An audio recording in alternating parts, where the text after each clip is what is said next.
Hello friends, welcome to ABC Ashish Bhatia classes. कैसे हैं सब आप। आज का जो हमारा टॉपिक है बहुत इंपॉर्टेंट टॉपिक है, क्योंकि यहाँ से 1 से 2 सवाल है वो हर बार आते हैं, 2 से 3 भी आ सकते हैं। करंट से भी यहाँ से सवाल पूछे जा सकते हैं। तो मैं आपके लिए जो एक क्लास है इसमें मैं करंट के जो डेटा है, लेटेस्ट जो अपडेट है, वो सारे इंडेक्सेस वगैरह सब यहाँ पे एक क्लास में आपको देखने को मिलेगी। हमारा टॉपिक है आज का ग्रोथ एंड डेवलपमेंट, कि आर्थिक विकास और आर्थिक जो आपके संवृद्धि है वो क्या होता है। बहुत इजी तरीके से पढ़ेंगे इन टॉपिक्स को, क्योंकि इन टॉपिक्स में क्या होता है, देखिए जनरली जो ट्रेंड है पूछने का वो है रैंक, कि भारत की रैंक कितनी है, या फिर विश्व में शीर्ष रैंक पे कौन है, निम्न पे कौन है, ऐसे सवाल ट्रेंडिंग में है। पर यदि आपसे ये पूछ लिया जाए कि इंडिकेटर के बारे में, कि इनके डायमेंशंस कैसे हैं, इनकी कैलकुलेशन कैसे की जा सकती है, तो हमें थोड़ा सा गहराई में पढ़ना है। इतनी भी गहराई नहीं कि हम ज्यादा डीप में चले जाए, हमें बेसिक चीजों को समझते हुए चलना है। स्टार्ट करते हैं हमारा पहला टॉपिक। देखिए आरएस के जो सिलेबस है उसमें प्री के सिलेबस में ऐसे दिया हुआ है कि संवृद्धि और विकास का आधारभूत ज्ञान। यहां पे आपसे क्या पूछा गया, संवृद्धि और विकास का आधारभूत ज्ञान। जब सिलेबस में ये शब्द लिखे हुए हैं तो उनका थोड़ा बहुत ज्ञान आपको होना जरूरी है। दूसरा यहाँ पे लिखा हुआ है एक जगह राष्ट्रीय आय, जो नेशनल इनकम है, ये चैप्टर हम करेंगे, अच्छे से पढ़ेंगे इसको, क्योंकि ये चैप्टर स्टूडेंट को थोड़ा सा क्या टफ लगता है। एक चैप्टर है आपके एचडीआई, यहाँ पे साफ लिखा हुआ है मानव विकास सूचकांक, और एक लिखा हुआ है विश्व खुशहाली सूचकांक, ग्लोबल हैप्पीनेस इंडेक्स। तो ये सारे जो टॉपिक है वो हम करेंगे। नेशनल इनकम का जो चैप्टर वो है टॉपिक, वो कल या परसों में आपकी क्लास है वो आ जाएगी। आज के टॉपिक में हम संवृद्धि यानी ग्रोथ एंड डेवलपमेंट करेंगे, एचडीआई जीएचआई, उसके अलावा जो इंपॉर्टेंट सूचकांक है वो सारे हम करेंगे यहाँ पे, ठीक है। तो स्टार्ट करते हैं आज की क्लास हम। सबसे पहले देखिए दो शब्द है आपके सामने, एक है आर्थिक संवृद्धि जिसको ग्रोथ बोलते हैं, और एक है आर्थिक विकास जिसको डेवलपमेंट बोलते हैं। इनको थोड़ा सा आपको समझना है। देखिए एक एग्जाम्पल देता हूं आपको, बहुत सामान्य सा उदाहरण हम लेते हैं। एक व्यक्ति है, वो व्यक्ति क्या करता है, दिन रात पैसे कमाने के चक्कर में अंधा हो रखा है। उससे बस पैसा पैसा दिखता है कि मुझे तो कैसे भी करके मेरी ग्रोथ करनी है, मुझे पैसा कमाना है, मुझे प्रॉपर्टी करनी है, मुझे बहुत सारी सेविंग्स करनी है। अब वो पैसा कमा रहा है अंधाधुंध, रात दिन पैसा कमाने में लगा हुआ है। तो देखिए वो जब पैसा कमाने में लगा हुआ है तो वो क्या कर रहा है, वो ये चेक कर रहा है कि मेरे पास कितनी इनकम है, कि मेरी इनकम है लास्ट मंथ कितनी हुई, अब कितनी है, मेरे पास सेविंग कितनी है, मेरे पास प्रॉपर्टी कितनी है, ठीक है। वो सिर्फ पैसा पैसा कमाने में अंधाधुंध तरीके से अपना जो जीवन है वो, मतलब उस जीवन का निर्वाह है किया जा रहा है। अब एक तो ये पक्ष हो गया, दूसरा पक्ष देखते हैं हम। दूसरा पक्ष ये है कि वो इस भागदौड़ भरी जिंदगी में कुछ चीजें मिस कर रहा है, जैसे वो अपने परिवार को टाइम नहीं दे पा रहा, ठीक है, परिवार को बिल्कुल टाइम नहीं दे पा रहा, इस वजह से उसके बच्चे हैं वो बिगड़ रहे हैं, वो मानसिक अवसाद में है। इसके अलावा इसके अलावा वो सामाजिक रूप से क्या है, कट चुका है, वो सामाजिक रूप से भी कट चुका है। आपने जीवन के दो पक्ष देखे, एक तरफ पैसे की भागा दौड़, कि हमें तो पैसा चाहिए, पैसा कमाना है, दूसरा पक्ष ये भी है। फिर उसको एक गाना याद आ रहा है कि सारी उम्र हम मर मर के जी लिए, एक पल तो हमें अब जी लेने दो, कि मैं तो पैसा ही पैसा कमा रहा हूं, ये वाले एस्पेक्ट तो मैं भूल गया। सेम ऐसे ही क्या है, ग्रोथ और डेवलपमेंट। एग्जाम्पल से हम समझेंगे कि ग्रोथ एंड डेवलपमेंट में क्या होता है। जैसे ये एग्जाम्पल देखा, ठीक इसी प्रकार अर्थव्यवस्था में भी क्या है, ग्रोथ एंड डेवलपमेंट का काम बहुत बखूबी से चलता है। जब 1940 के दशक की बात करते हैं, जब औपनिवेशिक जो शक्तियां थी उन्होंने सब अपने जो कॉलोनी थी उनको स्वतंत्र किया, तो सारे देशों के सामने समस्या क्या थी कि हमें तो ग्रोथ करनी है, हमें पैसा कमाना है, हमें उत्पादन पे ध्यान देना है। जो मानवीय सुविधाएं हैं, बेसिक जो नीड्स है, सामाजिक जो न्याय है, उसके बारे में बहुत कम देश सोच रहे थे, क्योंकि देश सारे क्या है, एक औपनिवेशिक दासता से स्वतंत्र हुए थे। अब समस्या क्या है कि हमें ग्रोथ की तरफ देखना है। जैसे जीवन में ये उठापटक चलती रहती है, ठीक वैसे ही अर्थव्यवस्था में भी क्या है, ये ग्रोथ एंड डेवलपमेंट का खेल है वो चलता रहता है। तो ये एग्जाम्पल मैंने इसलिए आपको बताया कि ग्रोथ में क्या होता है। ग्रोथ का मतलब ये होता है सिंपल सा कि ग्रोथ होती है मात्रात्मक। हम सिर्फ बात किस में करते हैं, क्वांटिटी में। अर्थव्यवस्था में भी सेम ऐसी कहानी है। देखिए, कोई भी सरकार है मान लीजिए, ठीक है। अब एक सरकार है, वो क्या कर रही है, वो सिर्फ ध्यान दे रही है कि मुझे तो जीडीपी बढ़ाना है, ठीक है, मुझे प्रोडक्शन करना है, उत्पादन करना है बहुत ज्यादा। तो फिर किसी ने सवाल पूछा कि सर आप जो चुनावों में वादा करके आए हैं, मैनिफेस्टो जो आपने दिखाया है कि हम सामाजिक न्याय की प्राप्ति करेंगे, हम स्वास्थ्य पे ध्यान देंगे, हम पेयजल पे ध्यान देंगे, उन चीजों का क्या होगा। तो सरकार बोलती है उनको चुनाव के वक्त देखा जाएगा, पर अभी हमें क्या है, ग्रोथ पे ध्यान देना है, हमें जीडीपी बढ़ाने पे ध्यान देना है, हमें पीसीआई बढ़ाने पे ध्यान देना है। तो सेम वैसे ही जैसे जीवन की भागदौड़ में क्या है, पैसा कमाना है, कमाना है, कमाना है, वैसे ही क्या है, हमें ये भी पक्ष हमें देखना पड़ता है कि हम मानसिक अवसाद में तो नहीं चले गए, हमारे स्वास्थ्य पे भी ध्यान रखना है। तो ग्रोथ एंड डेवलपमेंट का मैं सिंपल आपको यही बता रहा हूं कि ग्रोथ क्या है, समृद्धि, जिसको हिंदी में बोलते हैं, ये मात्रात्मक है। जब हम डेटा में बात कर रहे हैं, हम बात कर रहे हैं इनकम कितनी है, हम बात कर रहे हैं जीडीपी कितनी है, हम बात कर रहे हैं प्रोडक्शन कितना हुआ, हम बात कर रहे हैं आर्थिक विकास की जो दर है वो कितनी है। तो ये क्या है, एक मात्रात्मक कॉन्सेप्ट है, इसलिए इसको क्या बोला जाता है, क्वांटिटेटिव एस्पेक्ट। दूसरा, विकास। विकास मीन्स इसको बोला जाता है गुणात्मक, कि हम साथ में दूसरे आयामों को भी देखेंगे, डिटेल से इसको भी देखेंगे, एक बार के लिए अंतर पड़ रहे हैं। दूसरा है, जो ग्रोथ है, इसमें सिर्फ हम देखते हैं उत्पादन और आय को, कि उत्पादन और आय है, जो प्रोडक्शन और इनकम है, इसमें परिवर्तन कितना आ रहा है, वो शो करता है कौन, ग्रोथ। कि भाई हमारी जीडीपी कितनी बढ़ी, उत्पादन बताएगी, जीडीपी से हमें इनकम का पता चलेगा, पीसीआई निकालेंगे हम, पर कैपिटा इनकम, ठीक है। तो जीडीपी और पीसीआई है, इसमें जो ग्रोथ होगी, वृद्धि, इसको ये कौन करेगा, शो, संवर्धी। तीसरा देखिए, ये एक नैरो कॉन्सेप्ट है, ये क्या है, एक संकीर्ण अवधारणा है, कि हम सिर्फ किसकी बात कर रहे हैं, पैसे पैसे पैसे की। सामान्य लाइफ में भी देखिए आप, जब कोई व्यक्ति बोलता है मुझे तो पैसा कमाना है, पैसा कमाना है, तो हम ये बोलते हैं यार बहुत मनी माइंडेड आदमी है, बहुत नैरो माइंडेड आदमी है, थोड़ा सा प्रोग्रेसिव बन, थोड़ा सोसाइटी के लिए भी काम कर, थोड़ा अपनी फैमिली को भी वक्त दे, थोड़ा अपने हेल्थ पे भी ध्यान दे, तो उसको क्या बोलते हैं हम, ब्रॉड माइंडेड। ठीक वैसे ही डेवलपमेंट क्या है, ये एक ब्रॉड कॉन्सेप्ट है, ये एक व्यापक अवधारणा, इसको बताया गया है। ये मैंने सामान्य से आपके सामने अंतर रखे हैं, ठीक है। एक सेकंड में पानी पी लूं।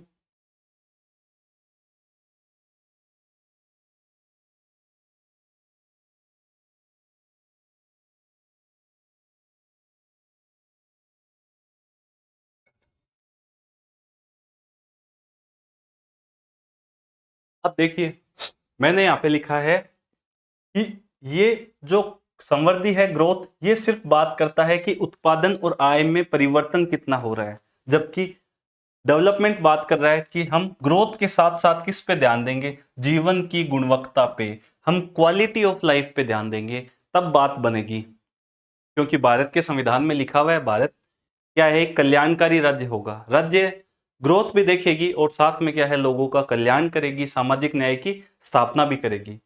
तो ये हमारे हो गए डिफरेंस। ये विकास क्या करता है, संवृद्धि के साथ साथ, ग्रोथ के साथ साथ क्वालिटी ऑफ लाइफ पे भी ध्यान देता है। अब देखिए, आपके मन में एक सवाल आया होगा, आपके मन में सवाल क्या आया कि सर क्वालिटी ऑफ लाइफ के लिए ग्रोथ बहुत जरूरी है। आप मुझसे पूछेंगे कि सर आपने बताया कि जो व्यक्ति पैसा कमा रहा है दिन रात, यदि उसको हेल्थ पे भी ध्यान देना होगा, उसको जिम भी जाना होगा, तो उसको पैसे खर्चने पड़ेंगे, उसको साइकिल भी लानी पड़ेगी, ताकि मैं कोई पार्क है वहां पे घूमने जा सकूं, उसको स्पोर्ट्स शूज भी चाहिए, उसको हेल्थ के लिए डॉक्टर से दवाइयां भी चाहिए। तो हेल्थ के लिए क्या है, ग्रोथ जरूरी है, पैसा जरूरी है। तो मैं क्या बता रहा हूं कि क्वालिटी ऑफ लाइफ, चाहे शिक्षा देख लो, स्वास्थ्य देख लो, उनके लिए पैसा जरूरी है। पैसे के बिना भी ग्रोथ नहीं हो सकती, ठीक है, डेवलपमेंट नहीं हो सकता। तो मैं यहाँ पे बता रहा हूं कि क्वालिटी ऑफ लाइफ के लिए क्या है, ग्रोथ बहुत इंपॉर्टेंट है, यानी पैसा बहुत इंपॉर्टेंट है, ठीक है। अब देखिए, क्वालिटी ऑफ लाइफ के लिए ग्रोथ इंपॉर्टेंट तो है, पर सिर्फ ग्रोथ से ही सब कुछ नहीं हो सकता, हमें जीवन का स्तर है वो भी बढ़ाना पड़ेगा। जैसे देखिए, एक आपको मैंने एक डायग्राम बनाया है यहाँ पे, एक आय का स्तर मैंने यहाँ पे दिखाया है जो जीवन स्तर को शो कर रहा है। एक मैंने लिखा है ज्ञान यानी शिक्षा, और एक स्वास्थ्य। तीन चीजें मैंने लिखी है।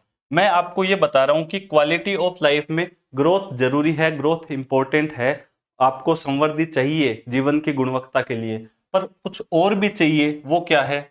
वो है आपके शिक्षा, आपको स्वास्थ्य, ठीक है, ये भी आपको क्या है, और जीवन स्तर, ये भी आपको चाहिए। तो ये डायग्राम हमें क्या बता रहा है कि डेवलपमेंट में क्या है, डेवलपमेंट में बराबर जीवन की गुणवत्ता, यानी आय यानी जीवन स्तर, हमने ग्रोथ की भी बात कर ली, समृद्धि की भी बात कर ली, इसमें ज्ञान शिक्षा और स्वास्थ्य तीनों होना चाहिए, तब क्या है वो एक अच्छा डेवलपमेंट माना जाता है एक मानव का। ठीक है, यहां तक आपको समझ में आया होगा। तो देखिए, मैं ये बोल सकता हूं कि उपाय क्या है इस चीज का, कि कैसे हम मैनेज करें कि ग्रोथ भी हो और आपकी आय भी, वो आपके डेवलपमेंट भी हो। तो इसका इलाज क्या है? इसका इलाज ये है, देखिए, जो ग्रोथ और डेवलपमेंट है, ये क्या है? ये एक दूसरे के पूरक है, न कि विरोधाभासी।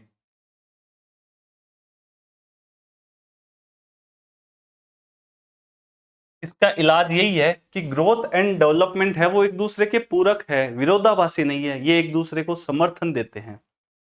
आप पूछेंगे कैसे समर्थन देते हैं? तो देखिए, यूएनडीपी का एक सर्वे है, यूएनडीपी का एक सर्वे है जिसमें यूएनडीपी बताता है कि कोई देश यदि अपनी शिक्षा पे साक्षरता दर है वो 20% की दर से बढ़ाता है, तो उसको 5% क्या है, उसकी ग्रोथ होगी। अगर शिक्षा पे 20% दर, वो साक्षरता दर बढ़ाई जाती है, तो 5% क्या है, प्रोडक्शन होगा, ग्रोथ होगी। उसके अलावा यूएनडीपी ने यह भी बताया है कि एक शिक्षित किसान है वो अशिक्षित किसान की तुलना में 8 गुना ज्यादा पैदावार पैदा करेगा।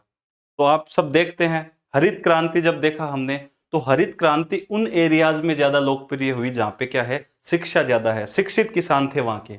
इसलिए क्या है, ग्रोथ और डेवलपमेंट है वो दोनों एक दूसरे के पूरक है, विरोधाभासी नहीं है, एक दूसरे को समर्थन करते हैं। सिंपल सा देखिए, यदि ग्रोथ बढ़ती है, ग्रोथ मतलब हमारी अर्थव्यवस्था की गति बढ़ती है, आर्थिक दर बढ़ती है, तो सीधी सी सिंपल सा है कि सरकार को क्या है, राजस्व सरकार का बढ़ेगा, नहीं बढ़ेगा। जब उत्पादन ज्यादा होगा तो सरकार को कर रूपी आय ज्यादा आएगी, सरकार का राजस्व बढ़ेगा। जब सरकार का राजस्व बढ़ेगा तो सरकार क्या है, ये पैसा कहाँ खर्च करेगी? सरकार करेगी ये पैसा शिक्षा पे, स्वास्थ्य पे, सामाजिक न्याय पे। सरकार क्या है, खर्च करेगी कि नहीं करेगी? तो सिंपल सा निष्कर्ष ये निकलता है कि जो ग्रोथ है वो विकास का मार्ग प्रशस्त करता है। ग्रोथ है वो विकास का मार्ग प्रशस्त करता है, पैसा चाहिए डेवलपमेंट के लिए। तो ये अंतर था दोनों में। मैंने आपको सिंपल बता दिया कि ग्रोथ बढ़ेगी तो राजस्व बढ़ेगा, पैसा आएगा तो सरकार इन इन कामों पे खर्च करेगी, और ये दोनों क्या है, एक दूसरे के पूरक है, विरोधाभासी नहीं है। अब हम चलते हैं हमारे डायग्राम पे वापस। मैंने आपको क्या बताया, ग्रोथ क्या है, मात्रात्मक, क्वांटिटी, हम रेट्स में बात कर रहे हैं, और क्वालिटी ऑफ लाइफ की वजह से ये क्या है, गुणात्मक है। उत्पादन और आय में जो परिवर्तन है उनको प्रदर्शित कौन करता है, ग्रोथ। ठीक है, और ये समृद्धि के साथ साथ गुणवत्ता, life of quality, quality of life को भी प्रदर्शित करता है। जीडीपी, पीसीआई, इनमें वृद्धि को देखते हैं। ये क्या है, एक नैरो कॉन्सेप्ट है, और ये है एक ब्रॉड कॉन्सेप्ट। ब्रॉड किस लिए? क्योंकि ग्रोथ है उससे विकास का मार्ग प्रशस्त होता है, और विकास में ही क्या है, सब कुछ चीज है। विकास में हम शिक्षा, स्वास्थ्य, आय, जीवन स्तर, सारी चीज ले लेते हैं। तो जब उपनिवेशों ने आजाद किया तो सामने समस्या थी कि हम इंफ्रास्ट्रक्चर डेवलपमेंट करें, हम नई नई सड़कें बनाएं, हम इंडस्ट्री लगाएं, ग्रोथ पे ध्यान दें। फिर हमें महसूस हुआ 1970-72 के दशक में कि हमने सिर्फ इस चीज पे ध्यान दिया है, किस पे, हम सिर्फ ये देख रहे हैं, एक ट्रिकल डाउन थ्योरी चलती है इकोनॉमिक्स में, ट्रिकल डाउन थ्योरी, टपकन सिद्धांत उसको बोलते हैं, कि आप कुछ बड़ी इंडस्ट्री लगाइए तो उससे रोजगार होगा, नीचे तक वो जो पैसा है वो पहुंचेगा। पर हमें पता चला कि भारत में बहुत ज्यादा लोग गरीब है, असमानता बहुत ज्यादा हो गई है। तब हमने और पूरे विश्व ने क्या है, ये देखा कि मानव का विकास बहुत जरूरी है। तो हम देखते हैं HDI लेके आए हम, ठीक है। बहुत सारे ऐसे ऐसे सूचकांक आए जो ये बताते हैं कि ग्रोथ के साथ साथ आपको मानव के विकास की भी सख्त जरूरत है। आपको शिक्षा पे, स्वास्थ्य पे, पेयजल पे, आपके जो महिलाएं, बच्चे, सब पे आपको क्या है ध्यान देना पड़ेगा, तभी क्या है एक देश अच्छा, मतलब वो आर्थिक गति पा सकेगा। सिंपल सा देखिए, भारत में पॉपुलेशन डिविडेंड ज्यादा है, जननांकीय लाभांश, यानी भारत में क्या है जवान लोग ज्यादा है। अब जवान लोग ज्यादा, अगर उनका स्वास्थ्य अच्छा नहीं हुआ तो वो उत्पादन कैसे करेंगे? एक किसान है वो शिक्षित नहीं होगा तो उसको क्या पता चलेगा कि भारत सरकार की कौन सी योजनाएं हैं, MSP कितना है, वो जो कृषि में प्रौद्योगिकी है उनका कैसे यूज में ले सकेगा। तो शिक्षा क्या है बहुत जरूरी है, स्वास्थ्य बहुत जरूरी है, पेयजल बहुत जरूरी है, बिजली बहुत जरूरी है, बुनियादी सुविधाएं बहुत जरूरी है। खाली पैसा किसी काम का नहीं है, ठीक है। तो ये हमारा डिस्कशन था सिंपल सा, किसके बारे में? ग्रोथ एंड डेवलपमेंट के बारे में। अब देखिए हम कुछ चीजें देखेंगे। मैंने आपको बता दिया सारी चीज। निष्कर्ष यही है कि जो ग्रोथ है वो विकास का मार्ग क्या है, प्रशस्त करता है, डेवलपमेंट का मार्ग प्रशस्त करता है। अब हम आगे पढ़ेंगे कि जो मैंने आपको बताया कि मानव विकास के लिए UNDP है, UNO, संयुक्त राष्ट्र संघ, सारे जो संगठन है वो मिले और उन्होंने कुछ चर्चाएं करी। तो ये पाकिस्तान के एक अर्थशास्त्री हुए जिनका नाम है महबूब उल हक। इन्होंने अमर्त्य सेन की प्रेरणा से कुछ थ्योरी इन्वेंशन करी कि मैंने एक बनाया है HDI, ह्यूमन डेवलपमेंट इंडेक्स। इसके बारे में थोड़ी सी हम चर्चा करेंगे। देखिए HDR, ह्यूमन डेवलपमेंट रिपोर्ट, ये पब्लिश की जाती है UNDP द्वारा। UNDP की फुल फॉर्म है यूनाइटेड नेशंस डेवलपमेंट प्रोग्राम, ठीक है, संयुक्त राष्ट्र विकास कार्यक्रम इसकी फुल फॉर्म है। इसका सबसे पहले निर्माण किया था पाकिस्तान अर्थशास्त्री महबूब उल हक ने। 1990 में इसकी प्रथम रिपोर्ट है उसका क्या है प्रकाशन हुआ। अब हम कुछ चीजें इसके बारे में देखते हैं कि ये HDI आखिर होता क्या है। सबसे पहले जो HDR रिपोर्ट आई है 2024 की, उसका शीर्षक देख लीजिए, टाइटल, क्योंकि कई बार करंट में ऐसे सवाल पूछ लिए जाते हैं। HDR रिपोर्ट आई है 2024 की, इसका टाइटल है breaking the gridlock, reimagining cooperation in a polarised world. ये इसकी क्या है टाइटल है इसका। तो ये आपको थोड़ा सा एक बार दिमाग में रहना चाहिए, करंट में सवाल पूछा जा सकता है। अब हम HDR जो रिपोर्ट है इसमें कौन कौन से सूचकांक आते हैं वो देखते हैं। देखिए इसमें आता है HDI, मानव विकास सूचकांक। एक आता है IHDI, और लिख लीजिए यहाँ पे मैं आपको बताऊंगा। एक इसमें आता है GDI, जेंडर डेवलपमेंट इंडेक्स, जिसको बोलते हैं लैंगिक विकास सूचकांक, लैंगिक विकास सूचकांक। एक होता है GII, जेंडर इनइक्वेलिटी इंडेक्स, लैंगिक असमानता सूचकांक। एक होता है MPI, multi dimensional poverty index, बहुआयामी गरीबी सूचकांक। ये सारे सूचकांक है, हम देखेंगे हर बार सवाल इनसे पूछे जाते हैं, रैंक पूछ लेते हैं, करंट डेटा पूछ लेते हैं, इनके आयाम वगैरह है उनके बारे में भी पूछा जा सकता है। तो देखिए सबसे पहले हम देखते हैं HDI यानी मानव विकास सूचकांक, ये क्या होता है। मानव विकास सूचकांक क्या है, मैंने आपको बताया कि सिर्फ ग्रोथ पे ध्यान मत दो, मानव के विकास पे, जिसमें क्या है क्वालिटी ऑफ लाइफ पे ध्यान दो, जीवन की गुणवत्ता पे ध्यान दो। अब जीवन की गुणवत्ता के लिए 3 डायमेंशंस बताए गए हैं। इसमें देखिए इधर लिखा हुआ है डायमेंशंस यानी आयाम, और सामने लिखे हुए हैं इंडिकेटर्स। ये आयाम कौन से हैं? पहला है दीर्घ और स्वस्थ जीवन, जिसको हम बोलते हैं जीवन प्रत्याशा से क्या है डिनोट करते हैं कि आपका जो दीर्घ और स्वस्थ जीवन कैसा है। जीवन प्रत्याशा निकालो, जीवन प्रत्याशा यानी लाइफ, एक सेकंड,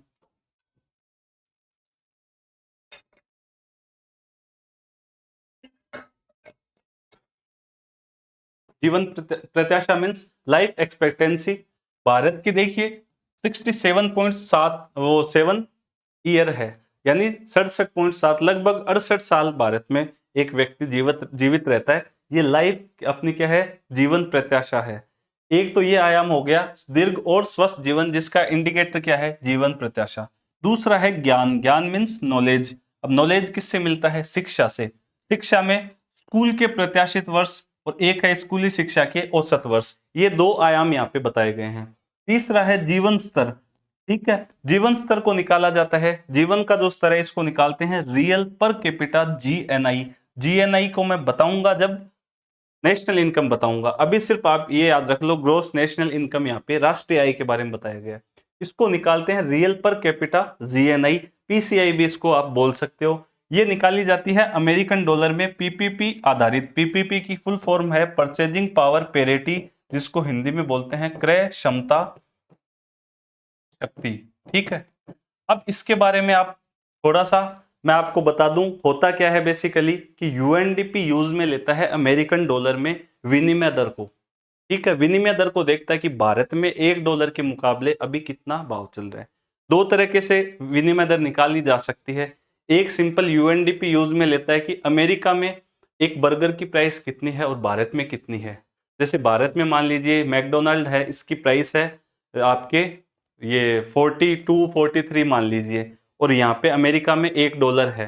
तो वो ऐसे देखता है कि अमेरिका में उस बर्गर की प्राइस है $1, तो भारत में 42 43 है, तो ये एक एक्सचेंज रेट हो गई। और वरना क्या होता है, डिमांड और सप्लाई से डॉलर है उसकी विनिमय दर निकाली जाती है, जो अमूमन अपने 82 83 अभी चल रही है। ठीक है, तो ये है परचेजिंग पावर पेरिटी। तीन इंडिकेटर हो गए, कौन से? दीर्घ और स्वस्थ जीवन, जिसको जीवन प्रत्याशा से, नॉलेज मीन्स शिक्षा। ठीक है, उसके बाद जीवन स्तर, जीवन स्तर में पर कैपिटा जीएनआई आपके निकाली जाती है। ठीक है, ये तीन इंडिकेटर हो गए किसको? एचडीआई को निकालने के। अब एचडीआई को निकाल लिया गया। अब एचडीआई में क्या होता है, एक स्केल होता है। स्केल में होता है 0 से 1। अब इसमें यह होता है कि जो देश 0 की साइड होते हैं उनमें तो क्या है, निम्न एचडीआई, मानव विकास वहां पे दयनीय स्थिति में है। और 1 की तरफ आप जाओगे तो आपका क्या है, मानव विकास अच्छा है। ये एक स्केल है। अभी जो एचडीआर रिपोर्ट आई है 2023-24 लेटेस्ट, इसकी अगर बात करें शीर्ष पे कौन है? स्विट्जरलैंड।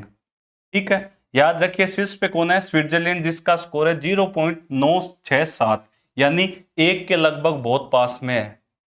तो यहाँ पे क्या है, अच्छा मानव विकास है, उच्च श्रेणी का क्या है, मानव विकास है। शीर्ष पे कौन है? स्विट्जरलैंड। अंतिम पे है सोमालिया। सोमालिया की रैंक है 0.380, एकदम 0 के पास ही है। ठीक है, तो यहाँ पे क्या है, एकदम निम्नतर मानव विकास है। भारत की बात करें, भारत की रैंक है 134। याद रख लीजिए भारत की रैंक कितनी है, 134। भारत का स्कोर है 0.644। 0.644 का मतलब यहाँ पे मान लीजिए मैं मानू 0.5, तो भारत थोड़ा सा आगे है 0.644, यानी हम बोल सकते हैं भारत में मध्यम मानव विकास है। ठीक है, मध्यम श्रेणी का क्या है, मानव विकास है। तो ये भारत का स्कोर है 0.644, रैंक कितनी है, 134।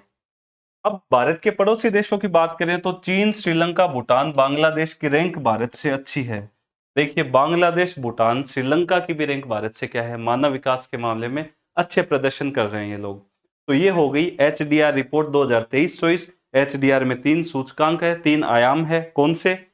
दीर्घ और स्वस्थ जीवन, जिसके लिए हम जीवन प्रत्याशा डिनोट करते हैं। उसके बाद नॉलेज है, नॉलेज में स्कूली शिक्षा के वर्ष। और तीसरा है आपके जो जीवन स्तर, जिसमें हम क्या करते हैं, पर कैपिटा जीएनआई निकालते हैं, परचेजिंग पावर पेरिटी पे। अब उसके बाद जो अगला सूचकांक है वो है IHDI।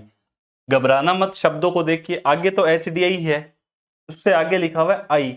आई का मतलब है इन इक्वेलिटी एडजस्टेड, यानी असमानता समायोजित। सिंपल सा इसको मैं आपको समझाता हूं। देखिए मान लीजिए भारत की जो जीडीपी है वो है 10,000 रुपए। ठीक है, सपोज कीजिए 10,000 रुपए जीडीपी है, 100 व्यक्ति भारत में निवास करते हैं। अब इनके हिसाब से क्या है, भारत की पीसीआई कितनी होनी चाहिए कि टोटल जनसंख्या, उसमें हमने जीडीपी का भाग दिया। ये एक सिंपल कैलकुलेशन होती है। तो भारत में हम ये देखते हैं कि एक व्यक्ति 100 रुपए कमा रहा है। ये कौन बता रहा है? पीसीआई। अब आपने जीवन स्तर निकाल लिया पर कैपिटा जीएनआई से कि भाई भारत में 100 व्यक्ति है और एक व्यक्ति 100 रुपए कमा रहा है और 10,000 रुपए टोटल जीडीपी है। अब इसमें आप ये देखिए, इस जो 10,000 जीडीपी है, इसमें मान लीजिए जो 60% लोग हैं, 60% लोग, इनके पास है 8,000 रुपए। ठीक है, यानी 60 लोग हैं, उनके उनके है इसमें 8,000। 8,000 जो हिस्सा है वो सिर्फ 60 लोगों के पास है, और 40 जो बचे उनके पास सिर्फ कितने हैं, 2000। तो ये अंतर जो है अमीर और गरीब की खाई, यानी 60 लोगों के पास 8000 रुपए है इस 10,000 में से, और 40 के पास कितने हैं, सिर्फ 2000 रुपए। और वैसे देखा जाए तो एक व्यक्ति को 100 रुपए मिल रहे हैं, और गरीबों को देखिए, इनको देखिए बेचारों को, 2000 में हम देखें 40, तो इनको सिर्फ कितने रुपए मिल रहे हैं, सॉरी, ये यदि हम देखें तो ये कितने हो गए, 50 रुपए। और यहाँ पे बता रहे हैं 100 रुपए, और यहाँ पे सिर्फ 50 रुपए।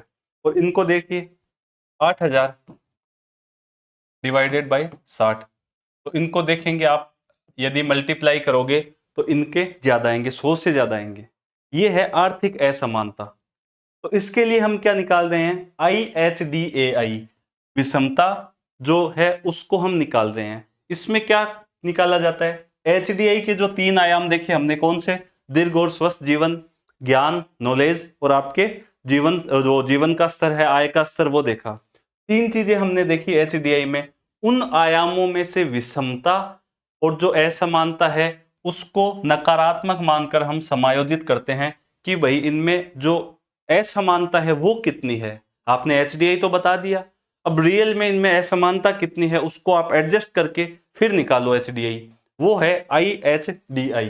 तो उसमें हम देखेंगे कि अमीर और गरीब के बीच में जो अंतराल है वो कम होना चाहिए, ये हमारी क्या है, यहां से अपेक्षा की जाती है। तो जो असमानता है उसको निकालने के लिए, इनइक्वालिटी है उसको निकालने के लिए यूज में लिया जाता है गिन्नी गुणांक। इंपॉर्टेंट है, गिन्नी कोफिशिएंट का यूज किया जाता है। अब देखिए, जो अर्थशास्त्र है, इकोनॉमिक्स, इसमें यदि थोड़ा डिटेल से पढ़े हम तो गिन्नी गुणांक के लिए लोरेंज कर्व का उपयोग में लिया जाता है।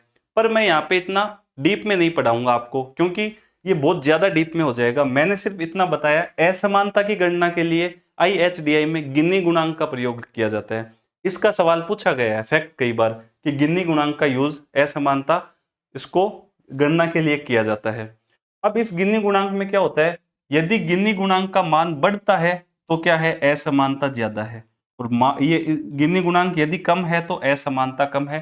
सिर्फ आप इतना सा याद कर लीजिए, ज्यादा हमें डीप में नहीं जाना। एक कर्व बनता है, वो कर्व क्या है यहाँ पे यूज में नहीं है, उसमें सिंपल होता है, क्या मैं आपको बता दूं, इधर हम देखते हैं जनसंख्या और इधर हम देखते हैं आय, फिर हम एक समता रेखा खींचते हैं। यानी समता रेखा मीन्स कि सपोज कीजिए 20% जनसंख्या है तो 20 आय है, 40 लोग हैं तो 40 आए, ऐसे करके एक समता रेखा निकाली जाती है। ठीक है, उसके बाद एक लोरेंज कर्व बनाया जाता है, फिर हम दोनों चीजें देखते हैं। ये बहुत क्या है, डीप की नॉलेज है, इतना नहीं पूछते, हमें सिंपल याद रखना गिन्नी गुणांक है वो असमानता के लिए यूज में लिया जाता है। ठीक है, भारत की बात करें, ये जो HDI रिपोर्ट आई है इसमें IHDI की वो रैंक है भारत की 118। याद रखिए, HDI कितना है भारत का, वो है 134। ठीक है, 134वें स्थान पे है। और IHDI में भारत कितने स्थान पे है, ये आपके है 118वीं रैंक पे। ठीक है, हमने असमानता निकाली, उसके बाद भारत है 118 नंबर पे। स्कोर है भारत का 0.444, उसका कितना था, 0.644। अब यहां से एक चीज निकल के आती है, असमानता की वजह से भारत का HDI 31% लगभग क्या है, कम हुआ है। असमानता की वजह से HDI का स्कोर कितना है, 0.644, यानी 0.644। इसमें से यदि मैं निकालूं, माइनस करूं 0.444, लगभग 0.2 आता है। ठीक है, 0.2 को यदि हम डिवाइड करेंगे 0.644 से, तो ये लगभग 31% के लगभग क्या है, भारत में असमानता है वो HDI की कम हुई है। ठीक है, IHDI की वजह से, असमानता की वजह से। तो ये कुछ डेटा है, 118वीं रैंक है IHDI में। करते क्या है, सिंपल HDI के जो आयाम है उनमें हम चेक करते हैं कि विषमता कितनी है, उस विषमता को नकारात्मक मान के एडजस्ट किया जाता है, इसलिए नाम क्या है, इनइक्वालिटी एडजस्ट HDI, असमानता समायोजित HDI। ठीक है, सिंपल सा हमने समझा। नेक्स्ट हम देखते हैं लैंगिक असमानता सूचकांक। ठीक है, जेंडर इनइक्वालिटी इंडेक्स, इसके बारे में देखते हैं। ये चेक क्या करता है, पुरुष और महिलाओं में निम्न आयामों में असमानता है वो प्रदर्शित करता है। कौन से आयाम? 3 आयाम बताए गए हैं इसमें। एक तो है प्रजनन स्वास्थ्य, जो महिलाएं होती है उनका जो प्रजनन स्वास्थ्य है उसके बारे में। एक है एम्पावरमेंट, सशक्तिकरण, ठीक है। ये सशक्तिकरण आपकी राजनीतिक होता है, ठीक है, कि राजनीतिक और बाजार में क्या भागीदारी है, श्रम बल में क्या भागीदारी है। पार्लियामेंट्री भागीदारी कितनी है महिलाओं की, वो चेक की जाती है। कितनी सांसद है, विधायक कितनी है, सांसद कितनी है, राज्यसभा में कितनी महिलाएं हैं, जो आपके स्थानीय स्वशासन है वहां पे कितनी महिलाएं हैं, वो चेक किया जाता है इसमें, एम्पावरमेंट में। तीसरा है श्रम बाजार भागीदारी, लेबर मार्केट में, कि जो महिलाएं हैं वो मतलब वर्किंग क्लास कितनी महिलाएं हैं, लेबर क्लास में कितनी महिलाएं हैं, ऑफिसेज में कितनी महिलाएं हैं, तो वो चेक किया जाता है। तो 3 इंडिकेटर हो गए, प्रजनन स्वास्थ्य, सशक्तिकरण और श्रम बाजार। इसमें जेंडर इनइक्वेलिटी इंडेक्स में, लैंगिक अंतराल, ये आपके असमानता सूचकांक।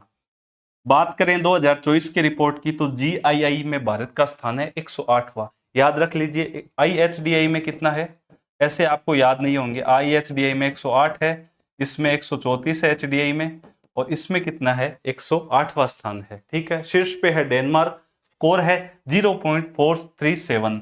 देखिए, आप डेटा ऐसे ही याद होंगे, आपको बार बार याद करते रहिए। 0.644 है एचडीआई का, 0.444 है आपके आईएचडीआई का, और इसका है 0.437। ऐसे ही आपको क्या है, डेटा याद होंगे, वरना याद नहीं होंगे।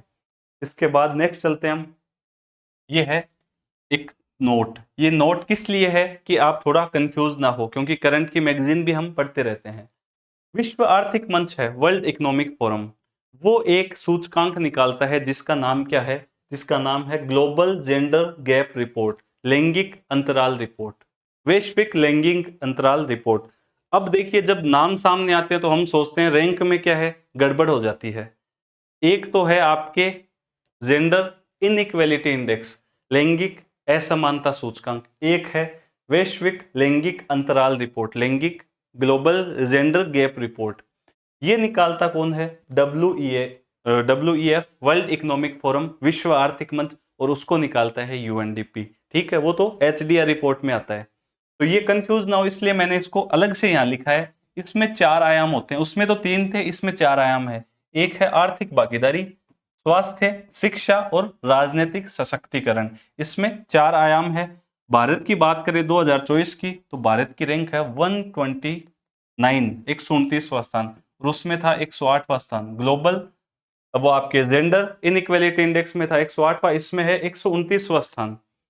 ये रिपोर्ट जारी करता है विश्व आर्थिक मंच, ठीक है। शीर्ष पे कौन है, आइसलैंड। तो ये कुछ स्पेशल नोट था।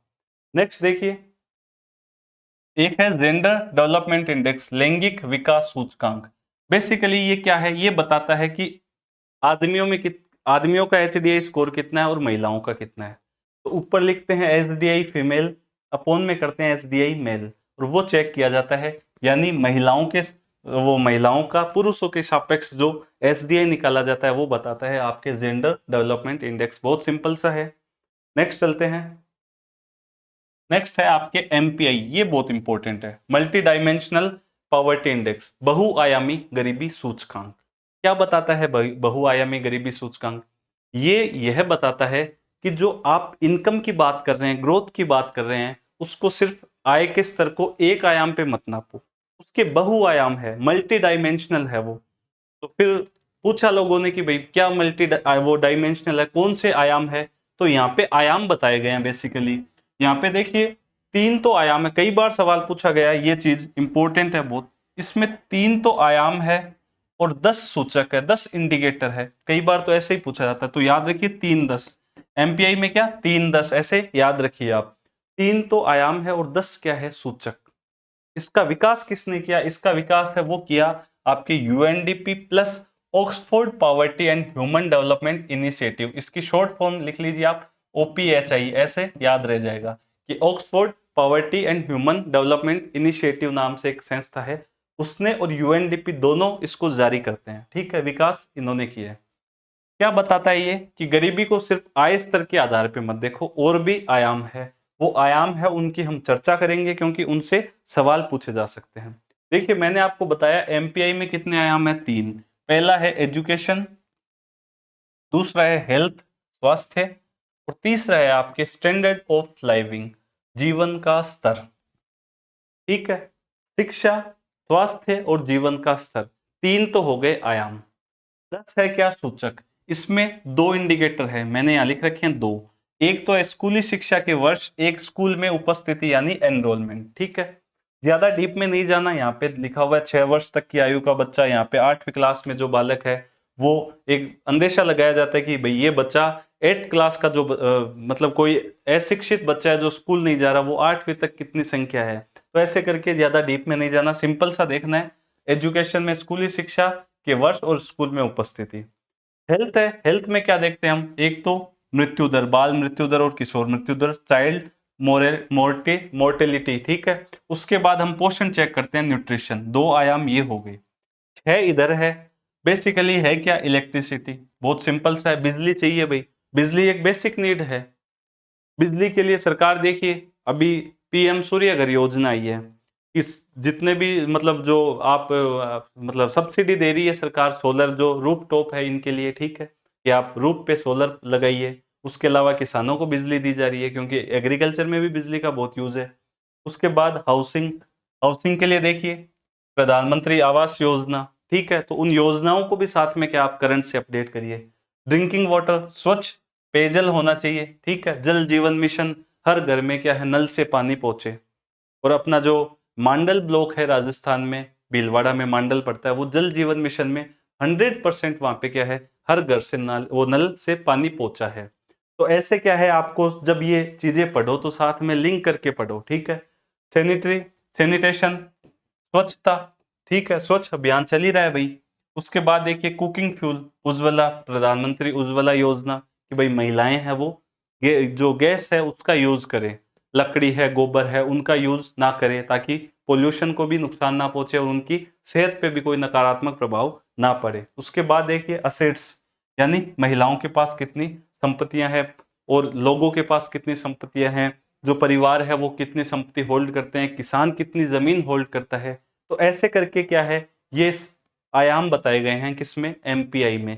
6 इधर, 2 इधर और 2 इधर, टोटल कितने 10, 3 आयाम और 10 आपके संकेतक या सूचक इंडिकेटर। ठीक है, अब देखिए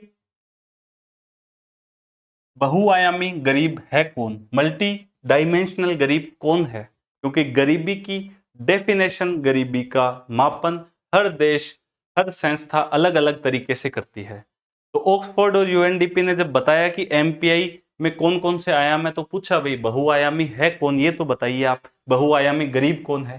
तो ये बता रहे हैं कि जो 3 आयामों के 10 सूचक है, इन 10 सूचकों में जिन लोगों को 33% या 33% से अधिक जो वंचित है, यानी किसी के पास आप इलेक्ट्रिसिटी 6 आयाम ये और 2, टोटल 10 आयाम में जो 33% या 33% से ज्यादा जो वंचना जिनके पास है, उनको एमपीआई माना इन्होंने।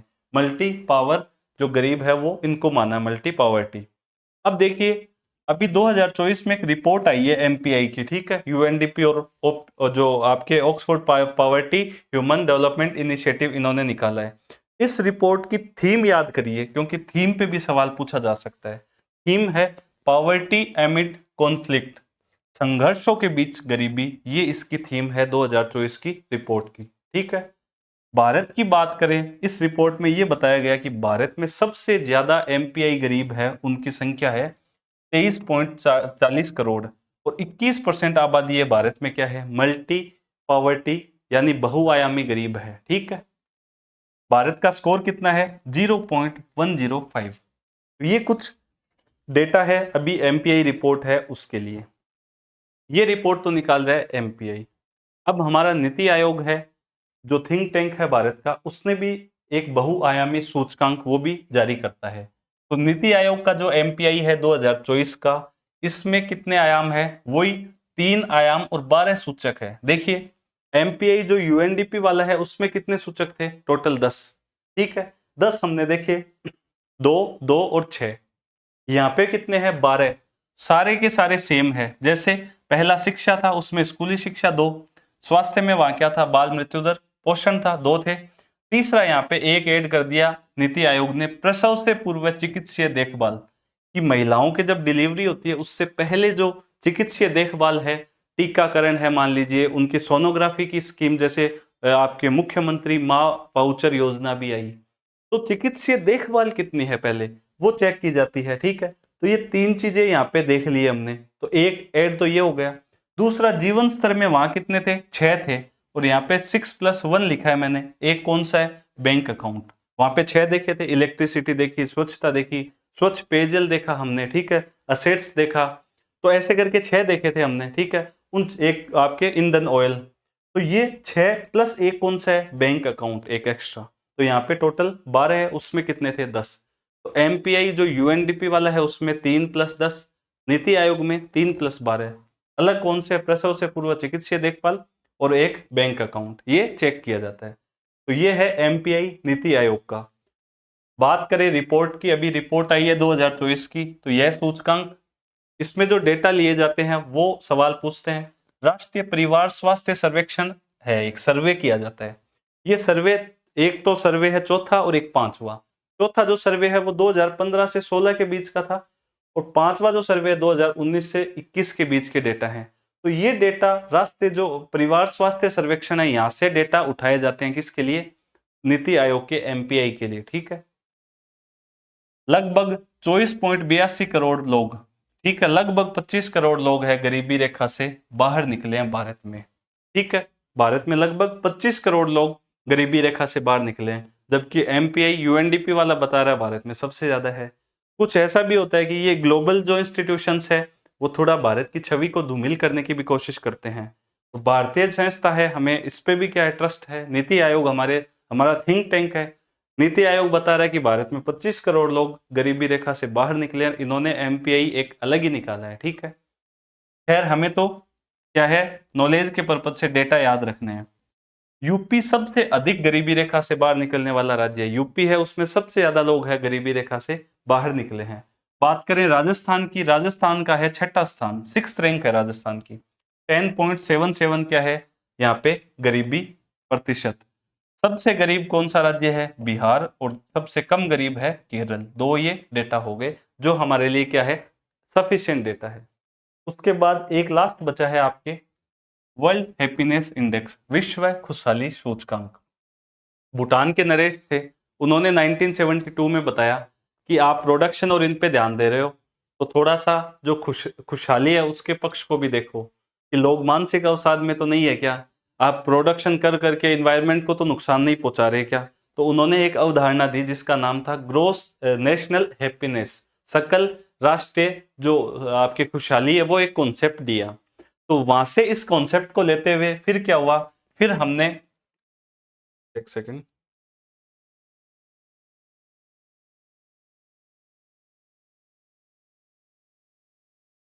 यहां से जो भूटान के नरेश है इनको बुलाया गया, पूछा गया कि भैया आप क्या थ्योरी दे रहे हो। वहां से फिर हमने लिया, जिसको अभी जारी कर रहे हैं यूएनएसडीएसएन, वर्ल्ड हैप्पीनेस इंडेक्स को जारी कौन करता है, यूएनएसडीएसएन, संयुक्त राष्ट्र सतत विकास समाधान नेटवर्क। इंग्लिश में इसका नाम है यूएन, संयुक्त राष्ट्र, ठीक है, सस्टेनेबल डेवलपमेंट सॉल्यूशन नेटवर्क, ये इसका इंग्लिश में नाम है। इसमें 6 कारक यूज में लिए जाते हैं, सामाजिक सहयोग, आय, स्वास्थ्य, स्वतंत्रता, उदारता और भ्रष्टाचार में कमी। ये 6 संकेतक यूज में लिए जाते हैं। WHI की जो लेटेस्ट रिपोर्ट है 2024 की, इसमें शीर्ष स्थान पे कौन है, फिनलैंड, अंतिम पे कौन है, अफगानिस्तान। भारत की रैंक है 126, लास्ट ईयर भी इतनी थी, और RS प्री में सवाल भी पूछा गया था। अब देखिए, सारे जब डेटा एक साथ हो जाए, तरीका क्या है, नोट्स बनाओ, क्लास लो, समझो, उसके बाद हर डेटा को लिखो। आप 2-4 बार लिखोगे, याद करो उनको, दीवारों पे लिखो, अपने रिश्तेदारों को सुनाओ, फ्रेंड के साथ शेयर करो, तभी क्या ऐसे डेटा याद होते हैं कि ठीक है एचडीआई की रैंक इतनी है, इसकी इतनी है। क्योंकि वरना बहुत सारे इंडेक्सेज है, अभी आप देखोगे भ्रष्टाचार सूचकांक है, करंट में आ चुका है, ठीक है। तो ऐसे करके आपके पास प्रेस फ्रीडम सूचकांक है, भ्रष्टाचार सूचकांक है, डेमोक्रेसी सूचकांक है, बहुत सारे सूचकांक है करंट में। तो 10-12 सूचकांक होते हैं इंपॉर्टेंट, तो उनके जारीकर्ता कौन है, सूचकांक का नाम, जारीकर्ता और भारत की रैंक। एटलीस्ट इतने डेटा आपको याद होने ही चाहिए। तो ये आज की हमारी क्लास थी। आपको क्लास कैसी लगी कमेंट में जरूर बताइएगा, और कोई आपको डाउट आता है तो उसको भी क्या है कमेंट में कीजिएगा, ताकि नेक्स्ट क्लास में मैं वो डाउट है वो पहले ले सकूं। ठीक है, थैंक यू।